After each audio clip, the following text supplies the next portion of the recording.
এই চিপসগুলো কিন্তু আমি উল্টে পাল্টে এরকম সুন্দর করে ভেজে নেব। চিপসগুলো ভেজে নিয়েছি আর কত সুন্দর হয়েছে দেখো বন্ধুরা, কোনো রকম ঝামেলা ছাড়াই কিন্তু, কোনো রকম মেশিন ছাড়াই কিন্তু তোমরা এটা বানিয়ে নিতে পারবে। কতটা মুচমুচে হয়েছে তোমাদের একটু ভেঙে দেখায়। এই দেখো কতটা মুচমুচে হয়েছে বন্ধুরা, খেতে।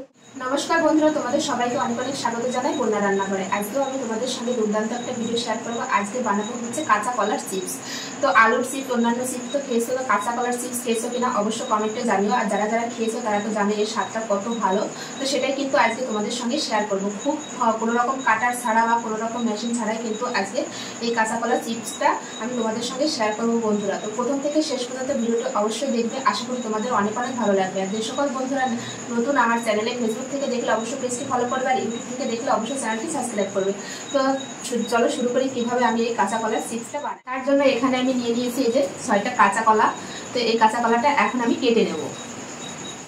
তো এই যে প্রথমে এই মুখের দুই সাইড থেকে কিন্তু আমি খোসা ছাড়িয়ে নেব। এই যে খোসা কিন্তু খুব ভালোভাবে ছাড়িয়ে নিয়েছি, আর এটা কিন্তু খোসা ছাড়িয়ে সরাসরি কিন্তু জলের ভিতর রাখতে হবে। এই যে তো আমি সরাসরি কিন্তু জলের ভিতর রেখে দিয়েছি, তাহলে কিন্তু কালো হবে না। তো একইভাবে কিন্তু আমি সব কলার খোসাগুলো কিন্তু আমি ছাড়িয়ে নেব। একইভাবে কিন্তু সব কলার খোসাগুলো যে ছাড়িয়ে নিচ্ছি, এটা ছাড়ালে কিন্তু সব কলার খোসা ছাড়ানো হয়ে যায়। অনেকেই হয়তো জানে না যে কলা দিয়ে কিন্তু এরকম দুর্দান্ত স্বাদের একটা মুচমুচে চিপস বানানো যায়। তো তার জন্য কিন্তু প্রথম থেকে শেষ পর্যন্ত ভিডিওটি অবশ্যই দেখবে। ভিডিওটি কিন্তু শেয়ার করে দেবে যাতে অন্য সবাই দেখতে পারে। তো সব কলার খোসাগুলো কিন্তু আমি এই যে ছাড়িয়ে নিয়েছি।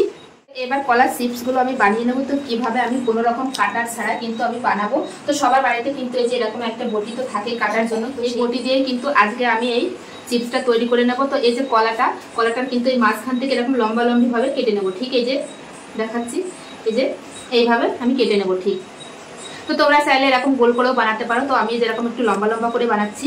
তো এবার যে চিপসের আকারে এরকম করে কেটে নেব। এই দেখো এই যে এইভাবে এইভাবে সব চিপসগুলো কিন্তু আমি কেটে নেবো। আমি এখানে এই বটি দিয়ে করছি, তোমরা চাইলে কিন্তু কাটার দিয়েও করতে পারো, কিন্তু সচরাচর সবার বাড়িতে কিন্তু কাটার থাকে না। তো তার জন্য এভাবে কিন্তু বানালে তোমরা খুব সহজেই বানিয়ে নিতে পারবে। প্রত্যেকটা কলার চিপস কিন্তু একই রকম হচ্ছে, দেখো এই যে কত সুন্দর হচ্ছে। তো এই কলার চিপসগুলো কেটে কিন্তু জলের ভিতর রেখে দেবো আমি, এই যে তাহলে কিন্তু কালো হবে না। তো একইভাবে কিন্তু সব চিপসগুলো আমি বানিয়ে নেব। কত সহজেই কিন্তু তোমরা এইভাবে চিপসগুলো বানিয়ে নিতে পারবে। দেখো দেখতে দেখতে কিন্তু সব কলাগুলো কেটে নিয়েছি, আর এই যে একটা কলা কাটলে কিন্তু হয়ে যায়। একইভাবে কিন্তু এই যে কেটে নেব। কেউ দেখে বুঝতে পারবে না যে এটা কাটার ছাড়া কাটা হয়েছে, সব কিন্তু একই সাইজের একই মাপের কিন্তু হচ্ছে।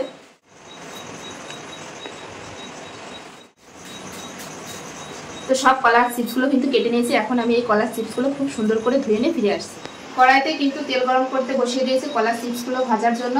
আর এর পাশে কিন্তু কলাগুলোও কিন্তু আমি খুব সুন্দর করে ধুয়ে নিয়ে চলে এসেছি। এখন আমি একটা বাটিতে কিন্তু আমি 2 চামচ লবণ নিয়ে নিয়েছি। এখানে আমি দিয়ে দেবো একটু জল, দিয়ে গুলিয়ে নেবো। তো খুব সুন্দর করে কিন্তু এই যে গুলিয়ে নেবো, এটা কিন্তু লাগবে।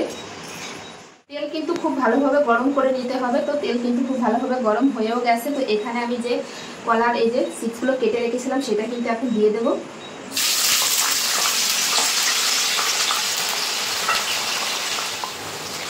তো এইভাবে নাড়তে থাকবো।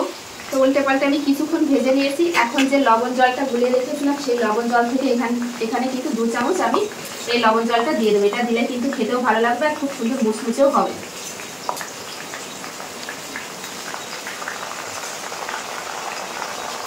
জল দিয়ে দিয়েছি। এবার কিন্তু উল্টে পাল্টে আস্তে আস্তে খুব সুন্দর করে ভেজে নেব। তো কলার চিপসগুলো উল্টে পাল্টে খুব সুন্দর করে কিন্তু ভেজে নিয়েছি। আর এতে ভিতর কিন্তু আমি কোনো হলুদ গুঁড়ো দিইনি, এজন্যই কিন্তু সাদা সাদা লাগছে। পরের বারে দেবো।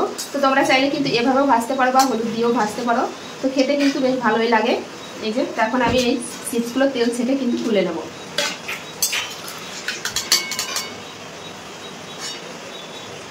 বাকি যে চিপসগুলো আছে এগুলো কিন্তু দিয়ে দেবো, একইভাবে ভেজে নেব। বাকি যে চিপসগুলো আছে এগুলো কিন্তু দিয়ে দেবো, একইভাবে ভেজে নেব। লবণ জল গুলিয়ে রেখেছিলাম, এখানে কিন্তু আমি দিয়ে দেবো একটু হলুদ গুঁড়ো, দিয়ে গুলিয়ে নেব। তো এই চিপসগুলো কিন্তু একটু ভেজে নিয়েছি। এখন লবণ হলুদ জলটা যে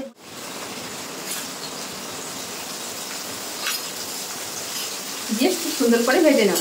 এই চিপসগুলোও কিন্তু আমি উল্টে পাল্টে ওরকম সুন্দর করে ভেজে নেব।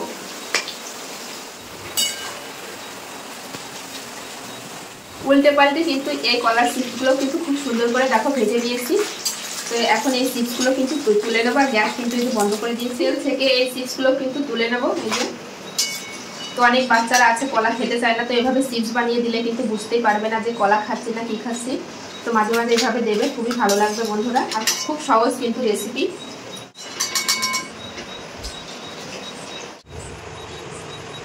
সব চিপসগুলো ভেজে নিয়েছে, আর কত সুন্দর হয়েছে দেখো বন্ধুরা। কোনো রকম ঝামেলা ছাড়াই কিন্তু, কোনো রকম মেশিন ছাড়াই কিন্তু তোমরা এটা বানিয়ে নিতে পারবে। কতটা মুচমুচে হয়েছে তোমাদের একটু ভেঙে দেখায়। এই দেখো কতটা মুচমুচে হয়েছে বন্ধুরা, খেতে খুবই ভালো লাগে বন্ধুরা। আজকের এই রেসিপি কাঁচা কলার মুচমুচে চিপস কেমন লাগলো বন্ধুরা অবশ্য কমেন্টে জানিও। ভালো লাগলে অবশ্যই লাইক কমেন্ট শেয়ার করে কিন্তু নতুন বন্ধুদের দেখা শুরু করে দিও। এরকম নিত্য নতুন ভিডিও দেখতে হলে অবশ্যই বন্যা রান্নাঘর চ্যানেলটি সাবস্ক্রাইব করবে, আর যারা ফেসবুক থেকে দেখছো তারা পেজটি ফলো করবে। তো চলো সবাই ভালো থেকো, সুস্থ থেকো, ফিরে আসছি নতুন কোনো রেসিপির সঙ্গে। আর কেমন লাগলো এই কলার চিপসের রেসিপি অবশ্যই কমেন্টে জানিও। সবাই ভালো থেকো, সুস্থ থেকো।